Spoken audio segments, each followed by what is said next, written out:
George Soros adalah salah satu tokoh pencipta krisis dunia. Di balik krisis dunia, di balik krisis moneter, pasti ada nama George Soros di balik ini semua. Kenapa dia mencintai krisis? Karena orang-orang kaya memang lahir dari krisis. Kejam ya, itulah cara kerja kapitalis. Tapi kalian adalah tim yang ngomel-ngomel, kalian tim yang cuma mengolok-olok, atau kalian yang bisa mengambil peluang di balik krisis ini. Saya akan bahas tuntas setelah yang satu ini. Welcome to Success Before 30 Level Up Podcast.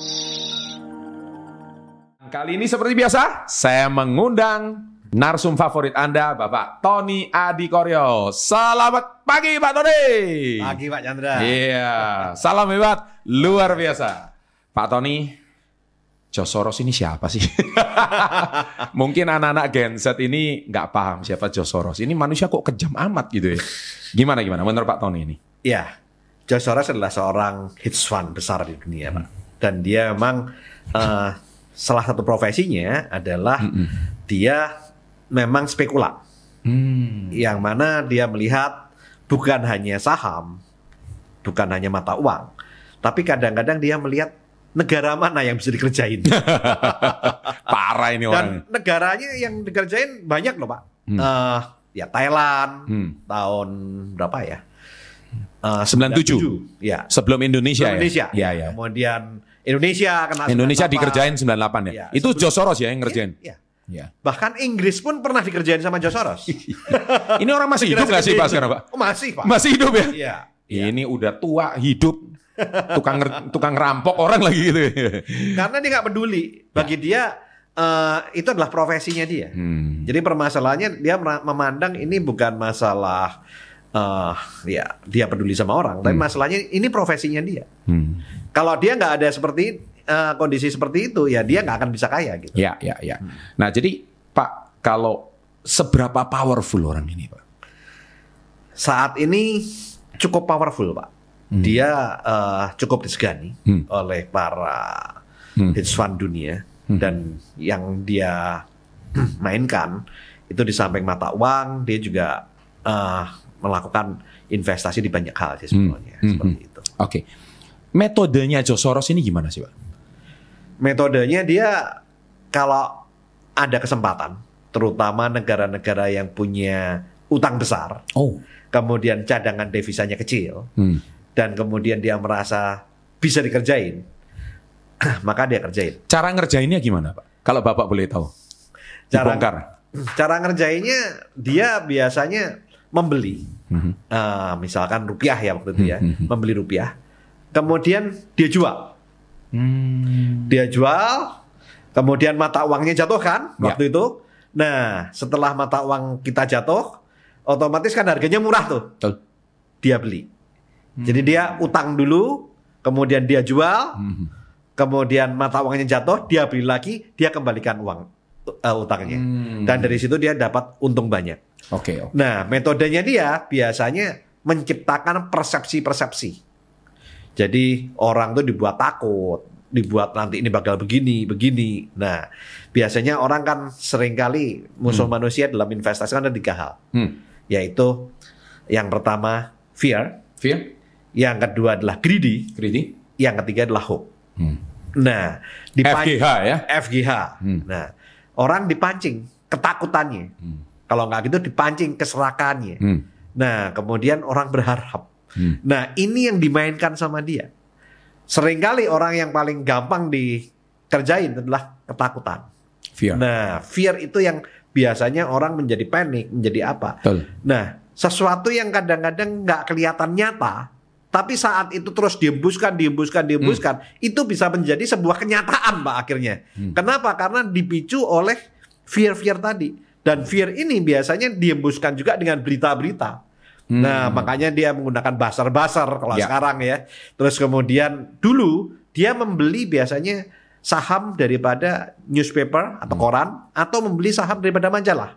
Ya. Dan di situ mempengaruhi mindset orang ya. Iya, dan di situ dia karena dia adalah owner, dia bisa membuat majalah tersebut. Dan biasanya majalah-majalah yang dibeli, koran-koran yang dibeli itu adalah koran-koran yang terkenal. Nah, untuk menciptakan persepsi. Berarti sama kayak cara kerjanya Donald Trump atau cara kerjanya saat ini itu Elon Musk membeli X atau Twitter dulunya gitu ya. Sama ya kayak gitu ya. Oke. George Soros melakukan itu terlebih dahulu, Pak. Jadi bukan George Soros yang meniru mereka, bukan. George Soros yang melakukan terlebih dahulu. Berarti dia mau kontrol mindsetnya masyarakat ya. Iya. Nah, Pak, apa yang dilakukan George Soros di 97 di Thailand sampai krisis Asia pada saat itu? Sama ya? Sama. Dia utang dulu baht Thailand, kemudian dia jual, kemudian mata uang baht jatuh. Pada saat dia jual, dia nyiptakan kekhawatiran, ketakutan, yang akhirnya banyak orang juga kemudian takut, kemudian melakukan ras. Saat ras, kemudian bahkan kalau di Indonesia sampai terjadi chaos ya waktu itu, sampai terjadi pergantian kekuasaan. Nah, itu membuat rupiah terjun bebas ke 17.000 dan di saat itu dia beli balik. Dan dia kembalikan utangnya. Dia making money dari sana. Dan cara yang sama dilakukan untuk menyerang Indonesia tahun 98 gitu. Ya. Kalau kita cuman bisa mengutuk George Soros, mungkin di kolom netizen cuman bisa bilang, aku doakan George Soros miskin 7 turunan. Anda adalah tipe orang yang cuma bisa mengutuk George Soros. Tapi seperti di awal video dia bilang, saya cuma melakukan pekerjaan saya. Nyantai, Pak. Bagi dia adalah profesional. Dia merasa itu profesional. Pak, ini kalau secara pekerjaan sih dia tidak salah. Dia orang smart gitu ya. Tapi kalau secara hati nurani gimana, Pak? Dia nggak punya hati nurani, Pak. Dia udah thick face black heart. Ada sebuah aliran yang mengatakan thick face black heart. Jadi wajah tebal, hati hitam. Nah, untuk sukses dia menggunakan konsep itu. Jadi udah beda. Penulisnya Thich Nhat Hanh. Bagi Anda yang tahu, jadi silakan di googling aja gitu ya. Pak, 2025. Ini seru ini. Siapa yang kelahiran 98? Tulis di kolom komen. Kalian nggak ngerasain, saya ngerasain. Pak Tony ngerasain gitu loh ya kan. Kalau bicara 98, saya sedih, Pak. 98 itu saya baru lulus kuliah, Pak. Baru lulus kuliah, baru ngerintis pekerjaan. Indonesia krisis moneter. 98 itulah kebangkrutan ayah saya. 99 ibu saya meninggal karena ketipu. Nah, jadi krisis itulah yang menghancurkan keluarga saya. Nah, ini ternyata uranya George Soros. Saya ini mau ngumpat, mau ngomong kasar gitu ya kan, tapi ini fakta. Saya mau ngomong apa? Sekarang jangan sampai kita jatuh di lubang yang sama, Pak. Betul. Karena waktu itu kan Bapak baru lulus kuliah, 98 masih kuliah, Pak. Masih kuliah. Saya baru lulus kuliah, saya baru bekerja, saya baru merintis bisnis, dan kemudian terjadi krisis moneter. Nah, tapi tahun 98 saya beli mobil Panther pertama saya secara cash. Keren. Kenapa? Karena di setiap krisis selalu ada peluang dan kesempatan. Dan saya mengambil kesempatan itu. Pak, kalau seandainya Soros ini mungkin nggak mau ngerjain Indonesia lagi di 2025, kita nggak ada yang tahu ya. Nggak ada yang tahu. Tapi ya kemungkinan sih saat ini kondisi di Indonesia sudah beda. Jadi nggak selemah 98. Tahun 98. Tahun 98 itu cadangan devisa kita cuma 17,4 miliar US dollar, Pak. 17,4 miliar US dollar. Iya. Saat ini 157,1 miliar US dollar. Wah, hampir 9 kali lipat ya. Iya. Jadi mungkin ya pelurunya dia kalau mau melakukan itu di Indonesia ya pelurunya dia harus lebih besar, Pak. Iya, ya mikir ya. Ya mungkin ngerjain yang negara yang masih lemah ya. Iya. Terus kemudian kondisinya juga waktu itu Indonesia kan dengan US dollar kan diikat ya waktu itu ya. Nah, pada saat George Soros melakukan itu, pemerintah itu berusaha tetap melakukan ikatan itu. Sampai akhirnya BI nggak kuat, dilepas jadi floating. Nah, itu yang membuat akhirnya rupiah dari 1.800 sampai 2.000 terjun sampai 17.000. Kenapa? Karena sudah cadangan devisanya nggak ada. Mungkin kalau terlalu banyak utang yang harus dibayar. Betul. Nah ya akhirnya jebol. Mungkin kalau diibaratkan sekarang dolar memang 17.000 sih. Tapi kalau mau diibaratkan kayak 98 ya tiba-tiba dolar jadi 170.000 gitu kan, Mbak ya. Iya mungkin seperti itu. Seperti kayak gitu ya. Nah itu kan rasanya kok ya nggak mungkin lah ya. Nah Pak, kira-kira Pak saat ini dengan kondisi resesi yang terjadi di seluruh dunia dan dolar sudah nyentuh 17.000. Seperti yang selalu kita ngomong bahwa orang kaya mencintai krisis. Miliarder mencintai krisis. Ya. Dan banyak orang-orang kaya baru mencintai krisis. Ya. Termasuk salah satu sahabat kita yang nanti akan mengisi acara workshop kita tanggal 31 Mei dan 1 Juni 2025 lahir dari krisis. Gara-gara krisis dia pulang dari Amerika ke Indonesia karena dipecat, Pak. Nah, sekarang kalau kita mau belajar dan ingat seperti kata-kata saya tadi, orang kaya, miliarder mencintai krisis, mencintai resesi. Ya. Nah, ini ada peluang apa, Pak? Yang kira-kira kita bisa ambil dari resesi 2025 ini? Ya, setiap krisis itu ada satu kunci, yaitu cash is king. Cash is king. Maka kita harus punya cash, Pak. Dalam hal ini ya, kita harus mempersiapkan diri kita. Sebetulnya kita mempersiapkan kan bukan saat ini ya, Pak ya. Seharusnya kita tuh mempersiapkan diri kita itu setiap saat. Karena kita nggak pernah tahu krisis itu kapan terjadi. Dan krisis itu tidak selalu harus krisis moneter. Tidak harus selalu krisis nasional.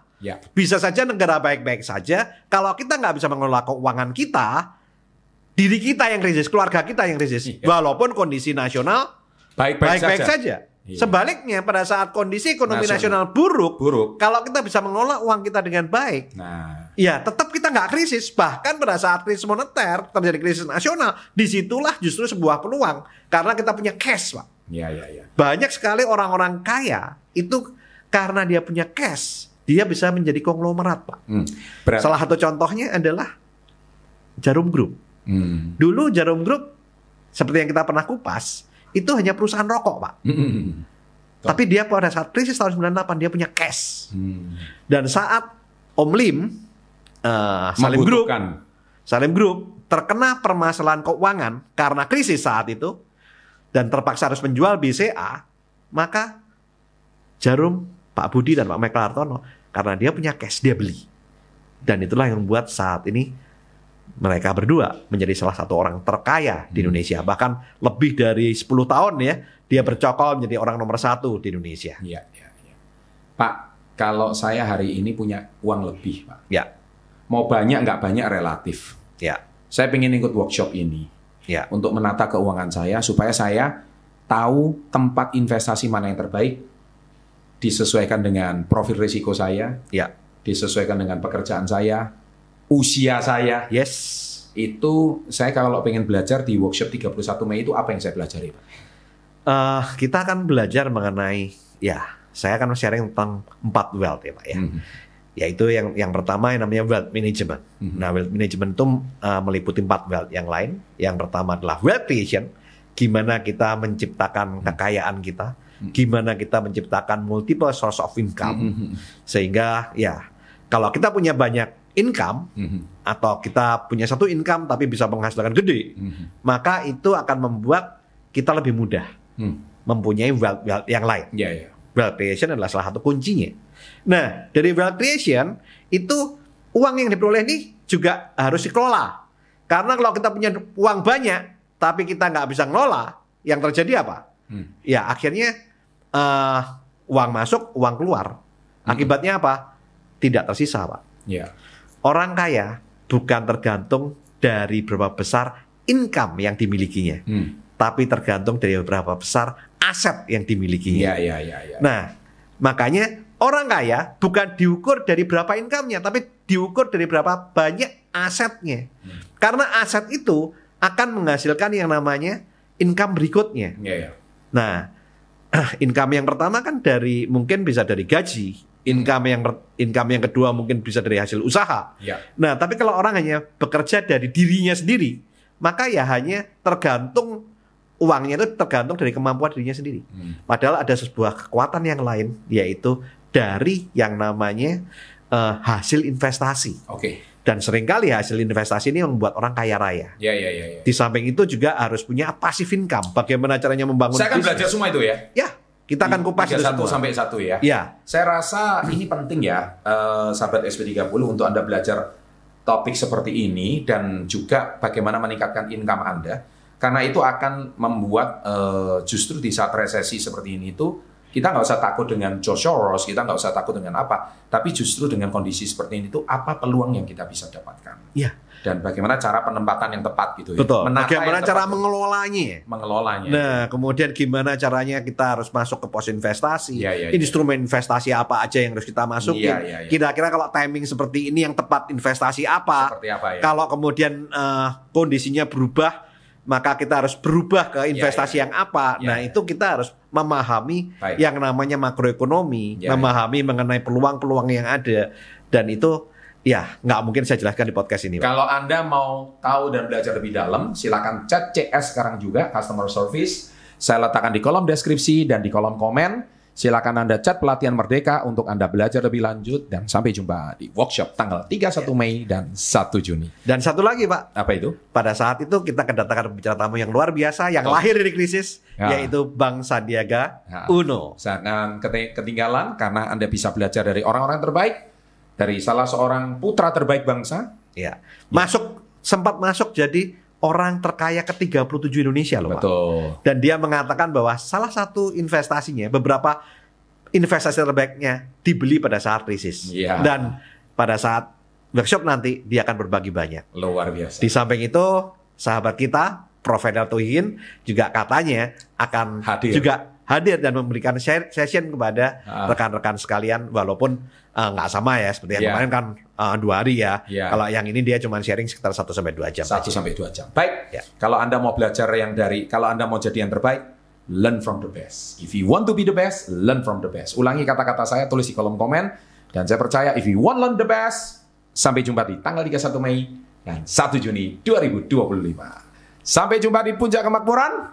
Dan kita tutup dengan salam hebat.